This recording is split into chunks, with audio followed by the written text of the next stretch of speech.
دعا کیا ہے؟ دعا اللہ کی عبادت ہے، اس لیے غیر خدا سے دعا مانگنے کی اجازت نہیں ہے۔ غیر خدا سے دعا مانگنا شرک ہے۔ عبادت صرف اللہ ہی کی ہوگی۔ لا نعبد الا اللہ، کسی کی عبادت ہم نہیں کریں گے سوائے اللہ۔ تو دعا کی ایک حیثیت حاجت بھی ہے، دعا کی ایک حیثیت عبادت بھی ہے۔ اس لیے دعا مانگنے سے حاجتیں بھی پوری ہوگی اور دعا مانگنے کا ثواب بھی ملے گا، کیونکہ عبادت قرار دیا ہے اس کو۔ جب اس کو عبادت قرار دیا ہے تو اس کا ثواب ہوگا، اس لیے دعاؤں کا ثواب ملتا ہے۔ دنیا میں جن دعاؤں کا قبول ہونا ظاہر نہیں ہوا تو وہ دعائیں محفوظ ہوتی ہے۔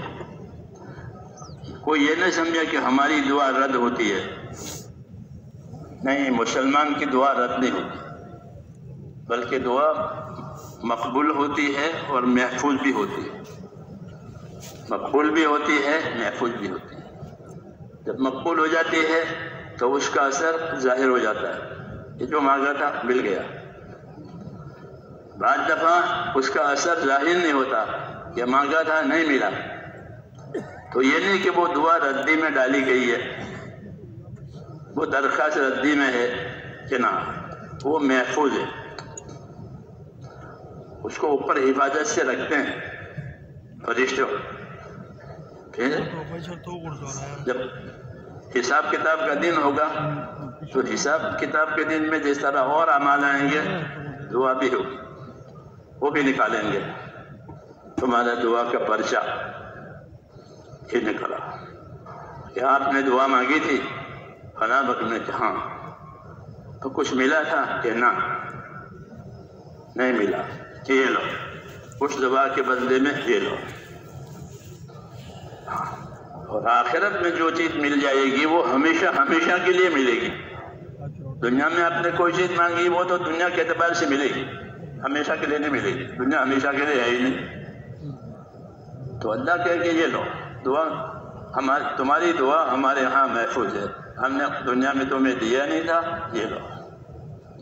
تو وہ یہ تمنا کرے گا کہ ساری دعاؤں کا بدلہ یہاں مل جاتا تو اچھا، تو یہاں ہمیشہ ہمیشہ کے لیے ملتے۔ تو اس لیے کوئی آدمی یہ نہ سوچے کہ میری دعا قبول نہیں ہوتی۔ مومن کی دعا اس کے ایمان کی برکت سے قبول ہوتی ہے، جس طرح اس کی عبادت قبول ہوتی ہے، اس کی دعا بھی قبول ہوتی ہے، اس کا ایمان بھی قبول ہے، اس کی عبادت بھی قبول ہے، اس کی دعا بھی قبول ہے۔ ہاں، یہ ہوتا ہے کہ دعا کی قبولیت کے آثار کبھی دیر سے ظاہر ہوتے ہیں، کبھی جلدی ظاہر ہوتے ہیں، کبھی دنیا میں ظاہر ہوتے ہیں، کبھی، ورنہ آخرت میں تو ہے ہی ہے، وہ اللہ دے رہے ہیں۔ اس لیے دعا مانگنا چاہیے اور مانگتے رہنا چاہیے۔ حدیثوں میں ہے کہ بندے کی دعا قبول ہوتی رہتی ہے جب تک کہ یوں نہ کہے کہ میں نے دعا مانگی لیکن قبول نہیں ہوئی۔ جب تک یہ نہ کہے وہاں تک اس کی دعا قبول ہوتی رہتی ہے۔ اس لیے اپنے آپ کو حفاظت میں رکھے کہ ایسا نہ کہے کہ میری دعا قبول نہیں ہوئی۔ تو کس نے خبر دی کہ قبول نہیں ہوئی؟ قبول ہونا نہ ہونا یہ تو غیب کی بات ہے، غیب کی بات نبی پر آتی ہے، نبی کے علاوہ کسی کو غیب کی خبر نہیں ہوتی۔ وہ نبی کو بھی اللہ خبر دے تو ان کو خبر ہوتی ہے، نہیں تو نہیں ہوتی۔ تو غیب کی بات کا جاننے والا تو اس اللہ ہے، قبول ہوئی نہیں ہوئی تو اللہ کے سب کوئی بھی نہیں جانتا۔ ہاں، ہم سے وعدہ ہوا ہے کہ تمہاری دعائیں قبول ہوگی، تو دعا محفوظ بھی ہوتی ہے اور مقبول بھی ہوتی ہے۔ دعا جو ہے بلاؤں کے، مصیبتوں کے ٹلنے کا ذریعہ ہے۔ یہ دعائیں آسمان پر جاتی ہے اور بلائیں آسمان سے نیچے آتی ہے، تو دعا ان بلاؤں کو جو آسمانوں سے چلی ہے زمین پر آنے نہیں دیتی، بلکہ وہ اس کو روک لیتی ہے۔ اس لیے کہتے ہیں کہ دعاؤں سے بلائیں ٹلتی ہے، بلائیں رک جاتی ہے۔ اپنی بلاؤں کا مقابلہ دعاؤں سے کرو۔ دعا مومن کا ہتھیار ہے، وہ ہتھیار کا یہ معنی ہے کہ وہاں سے بلائیں آئے گی تو تم کو ایک ہتھیار دیا ہے ان بلاؤں کے دفع کرنے کا۔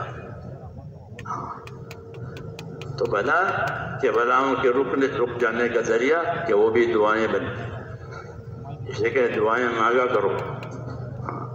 دعا مانگنے والا مومن ہوتا ہے، مخلص ہوتا ہے، اپنے اللہ پر اس کی نگاہ ہوتی ہے، وہ کسی پر نظر نہیں ہوتی۔ اس لیے دعا مانگنا ایمان کی شان ہے، ایمان کی شان ہے۔ لمبی لمبی دعائیں انبیاء کرام نے مانگی اور مختصر دعائیں بھی مانگی۔ لمبی دعا، اللہ کی طرف رجوع، اللہ کی طرف عنابت، کیوں کہ دعاؤں میں بھی ایک طرح سے حلاوت اور مٹھاس ہوتی ہے، ذکر میں بھی مٹھاس اور حلاوت ہوتی ہے، عبادت میں بھی مٹھاس اور حلاوت ہوتی ہے، لیکن چونکہ دل خراب ہو گئے اس لیے مٹھاس معلوم نہیں ہوتی۔ جیسے بخار والے کو چائے کڑوی لگتی ہے، ہاں بخار ہو گیا تو چائے کڑوی لگتی، چائے کڑوی نہیں ہوتی، لیکن اس کا مزاج بگڑ گیا ہے۔ ایسے دل بگڑ جاتے ہیں تو پھر وہ دعا میں اس کو حلاوت اور مٹھاس نہیں ہوتی، ورنہ دعاؤں میں، اللہ کے ذکر میں، اللہ کی عبادت میں بہت زیادہ مٹھاس ہے، وہ دل محسوس کرتا ہے۔ اس لیے کہتے ہیں کہ اپنے دل کی نگرانی کرو، کثرت سے توبہ استغفار کرو کہ دل میں صفائی آئے۔ دل نعمتوں کو زیادہ استعمال کرنے سے سخت ہو جاتے ہیں اور دل گناہوں میں زیادہ لگنے سے کالے ہو جاتے ہیں۔ دو طرح کے اثر دل لیتے ہیں کہ زیادہ نعمتوں کا استعمال، زیادہ نعمتوں کا استعمال کہ یہ کہ دلوں کو سخت کرے گا، اور گناہوں کا استعمال کہ دلوں کو سیاہ اور کالا کرے گا۔ حضرت عمر فرماتے تھے رضی اللہ تعالیٰ عنہ، احتفظ من النعمہ احتفاظک من المعصیہ، کہ نعمتوں سے بھی ایسے اپنے آپ کو حفاظت میں رکھو جیسے گناہوں سے اپنے آپ کو بچاتے ہو، کہ ہر ایک کا ایک اثر ہے کہ زیادہ نعمتوں کے استعمال سے آدمی عیش میں پڑ جاتا ہے۔ منع فرمایا، عیش پرستی سے منع فرمایا حضور اکرم صلی اللہ علیہ وسلم، ایاک والتنعم، خبردار خبردار عیش پرستی میں نہیں جانا، عیش پرست نہیں بننا۔ فإن عباد اللہ لیسوا بالمتنعمین، کہ اللہ کے نیک بندے عیش پرست نہیں ہوتے۔ کیوں کہ جب یہ عیش پرستی ہو گئی تو اب وہ مناجات اور دعا اور ذکر اور عبادت اور اس کا کوئی مٹھاس اس کو نہیں ملے گا، دل بیمار ہو گیا۔ ایک ایک چیز اپنی جگہ بہت قیمتی ہے، دعا بھی اپنی جگہ بہت قیمتی ہے کہ وہ عبادت بھی ہے اور ہماری حاجت روائی کا یقینی ذریعہ بھی ہے۔ اس لیے دعا نبیوں کے ذریعے سے دی جاتی ہے اور نبیوں کو دعا ملتی ہے، اور دعا سے بڑے بڑے کام ہوئے ہیں۔ نوح علیہ السلام نے دعا مانگی، مختصر دعا،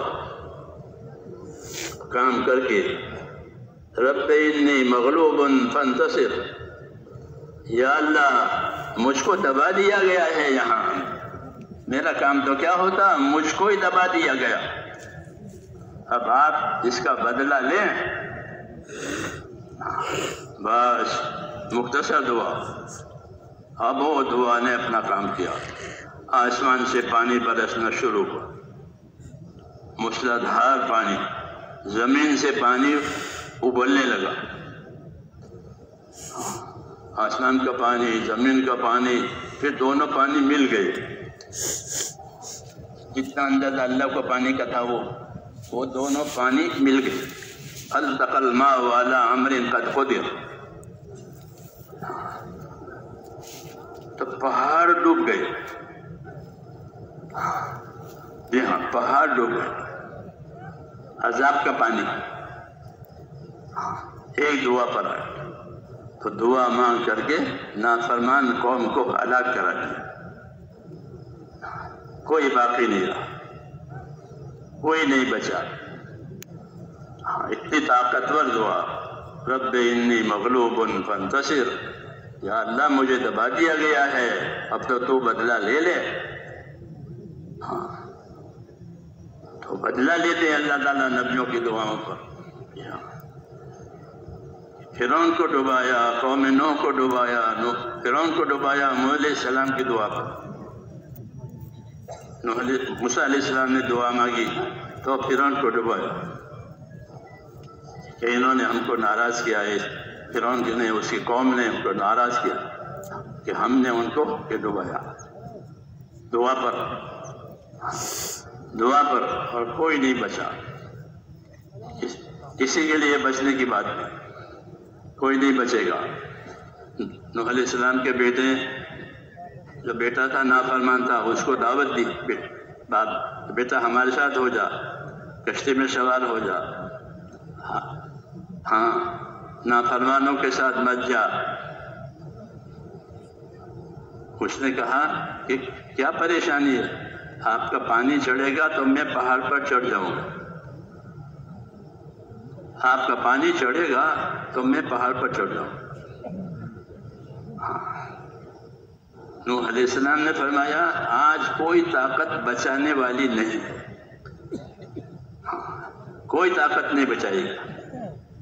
کس سے؟ کہ اللہ کے فیصلے سے، اللہ کے فیصلے سے کوئی طاقت بچانے والی نہیں۔ لیکن وہ مانا نہیں، تو پہاڑ پر جانے سے پہلے ہی پانی کی ایک موج نے اس کو ہلاک کر دیا۔ کوئی بچنے والا نہیں، کیوں؟ دعا ہوئی ہے، دعا ہوئی ہے۔ پانی آیا عذاب کا، تو دعاؤں پر بڑے بڑے کام کیے ہیں، دعاؤں پر اللہ تعالیٰ نے ناممکن کو ممکن بنایا۔ یہ تو ہو ہی نہیں سکتا، لیکن دعا ہوئی ہے کہ ہو جائے گا۔ ہم کو بتایا ہے کہ ناممکن چیز دعا سے ممکن ہو جائے۔ یہ محال ہے کہ محال نہیں، وہ ممکن ہو جائے گی۔ زکریا علیہ السلام نے دعا مانگی اپنے اولاد کے لیے، اور اس حال میں کہ وہ بوڑھاپے کے انتہائی کو پہنچ گئے تھے، کہ کھال لٹک گئی ہے، جی ہاں، ہڈیوں نے کھال اور گوشت کا تعلق کمزور، جو کھال لٹک جاتی ہے بوڑھاپے میں، بال سخت سفید ہو جاتے ہیں، کوئی طاقت مرد ہونے کی رہتی نہیں ہے۔ یہ حالت ہو گئی جب دعا مانگی تھی تو، اور ان کی بیوی تو پہلے سے ہی بانجھ اور لاوالے، انہوں نے دعا مانگی کہ مجھے کوئی بیٹا چاہیے جو میرے بعد میرے کام کو سنبھالے، نبی کے کام کو سنبھالنے کے لیے۔ اللہ نے فرمایا ٹھیک ہے، ہم آپ کو بیٹا دیں گے۔ تو ان کو اشکال ہوا کہ مجھے بیٹا کیسے ملے گا، میں بھی کام کر نہیں رہوں اولاد کے لیے، اور بیوی تو پہلے سے ہی بانجھ ہے۔ فرمایا جس طرح تم کو ہم نے پیدا کیا ہے اپنے قدرت سے، تمہارے لیے بیٹا اپنی قدرت سے پیدا کریں گے۔ تو وہ بیٹے پیدا ہوئے علیہ السلام، تو ناممکن کو ممکن بنایا۔ یہ ممکن نہیں کہ ممکن ہو جائے گا، اللہ کی قدرت کے سامنے کوئی چیز نہیں ہے۔ واللہ غالب علی امرہ ولکن اکثر الناس لا یعلمون۔ اللہ اپنے فیصلے پر، اپنی چیز کو نافذ کرنے پر غالب اور قادر ہے، لوگ جانتے نہیں ان باتوں کو، اس لیے ایسی باتیں کرتے ہیں۔ بہرحال تو دعا یہ بڑی طاقت ہے، کہ اب دعا کا مطلب یہ ہوتا ہے کہ اللہ یہ کام ہے جو ہم نہیں کر سکتے ہیں، ہم کمزور ہیں، آپ کی طاقت کی طرف توجہ کی ہے، آپ اپنی قدرت سے ہمارے کام کو بنا دیجیے۔ اس لیے دعا مانگنے کا حکم دیا ہے۔ ہاں، محتاج ہیں اس لیے ہم دعا مانگتے ہیں۔ جب آدمی دعا مانگتا ہے تو یہ فرشتوں کو بھی پسند ہے، یہ دعا والا جب کوئی نیک آدمی دعا مانگتا ہے تو فرشتے کہتے ہیں کہ یا اللہ یہ تو جانا پہچانا آدمی ہے، اس کی بات تو قبول کر لیا، کیونکہ اس کے اعمال روز اوپر آتے ہیں، اس کے اعمال روز اوپر آتے ہیں، جانا پہچانا آدمی ہے، بندہ جانا پہچانا، اس لیے اللہ سے جان پہچان باقی رکھنی ہے اس کی عبادت اطاعت سے۔ جی ہاں، فرشتوں کو بھی یاد رہتا ہے کس نے کیا عمل کیا ہے، تو وہ بھی ہماری تائید کرتے ہیں۔ جنت مانگو گے اللہ سے، حدیثوں میں ہے کہ بندہ جنت مانگتا ہے، اللہم انی اسألک الجنہ، تو جنت کہتی ہے کہ یا اللہ یہ مجھے مانگ رہا ہے تو آپ مجھے دے دیجئے اس کو، تو جنت بھی ہمارے ساتھ۔ کوئی دوزخ سے پناہ مانگے کہ اللہ مجھے دوزخ سے بچا دے، مجھے دوزخ سے بچا دے، تو دوزخ کہتی ہے کہ یا اللہ یہ مجھ سے بچنے کی دعا مانگتا ہے تو آپ اپنے اس بندے کو مجھ سے بچا لیں، تو ہماری دعا میں سب شریک، ہاں جنت بھی دوزخ بھی سب۔ جیسے کوئی عرضی ہی پھر نیچے دستخط کرتے ہیں نا کہ ہاں ہم بھی ساتھ ہیں، ہم بھی ساتھ ہیں، تو یہ سب آپ کے ساتھ دستخط کرتے ہیں جی، جنت بھی جہنم بھی، جی ہاں آپ کی دعا پر دستخط کرنے کے دل جاتے کہ اللہ یہ اس کو دوزخ سے بچا دیجیے، یہ بچنے کی دعا مانگ رہا ہے، یہ جنت میں جانے کی دعا مانگتا رہا ہے کہ اللہ جنت کہتے ہیں مجھے اس کو دے دیجیے۔ تو دعا کی بات ہے میرے دوستو، رسول صلی اللہ علیہ وسلم نے اللہ جزائے خیر دے ہم کو یہ ساری باتیں بتائی۔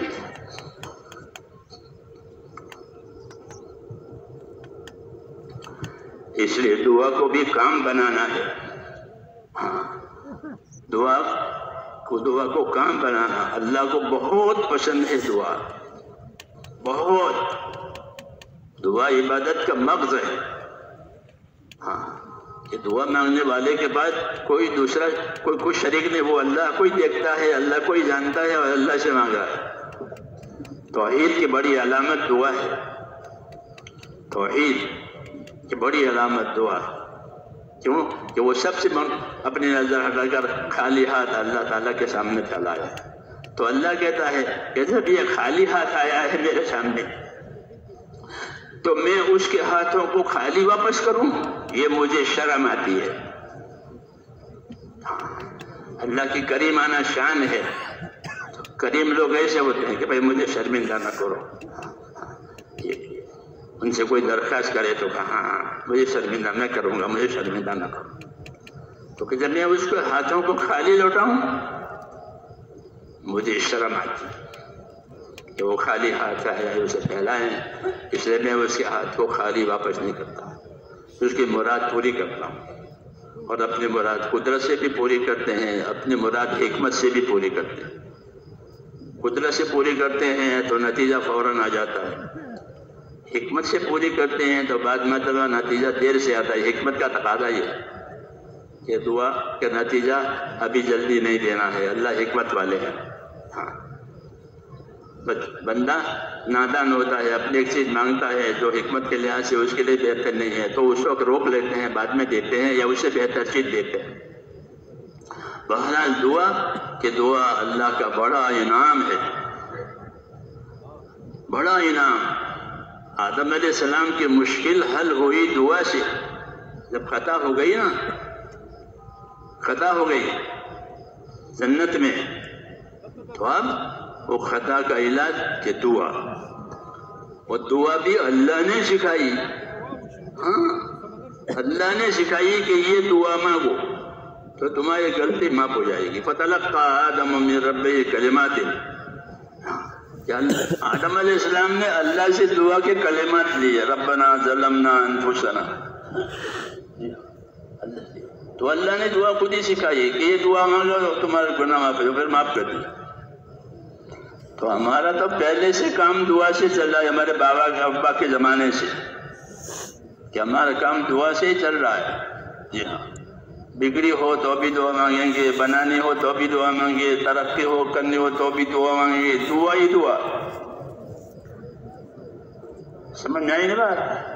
تو مانگیں گے، ہاں مانگنا ہے، مانگتے رہنا ہے۔ یہ بات یاد رکھو، یہ جو اجتماعی دعا مانگی جاتی ہے وہ تو روز روز نہیں ہوتی، روز ہوتی ہے اجتماعی دعا؟ نہیں ہوتی۔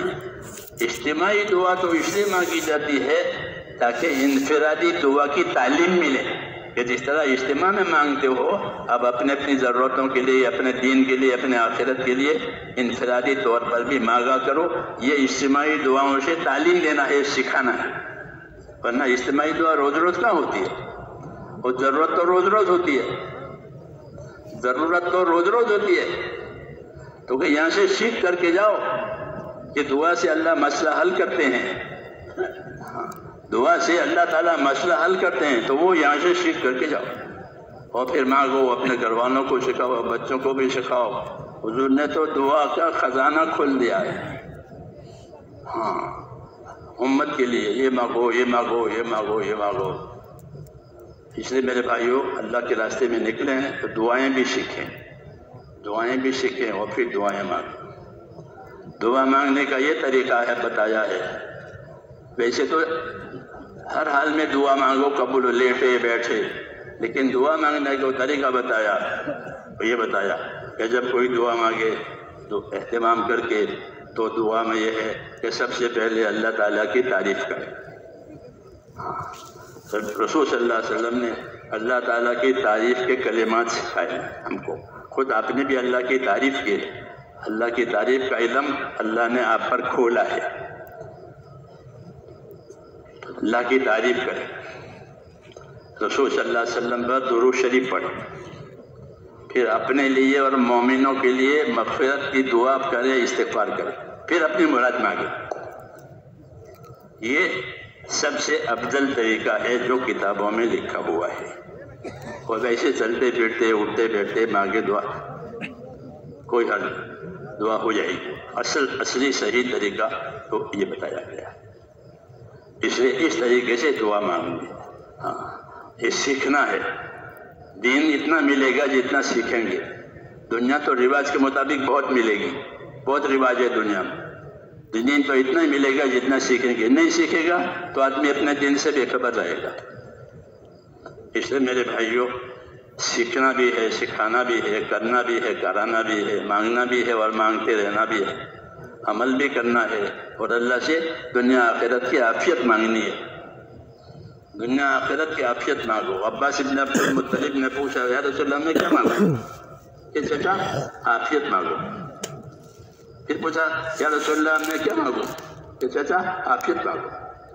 بار بار عافیت اللہ سے مانگنی چاہیے۔ عافیت کسے کہتے ہیں؟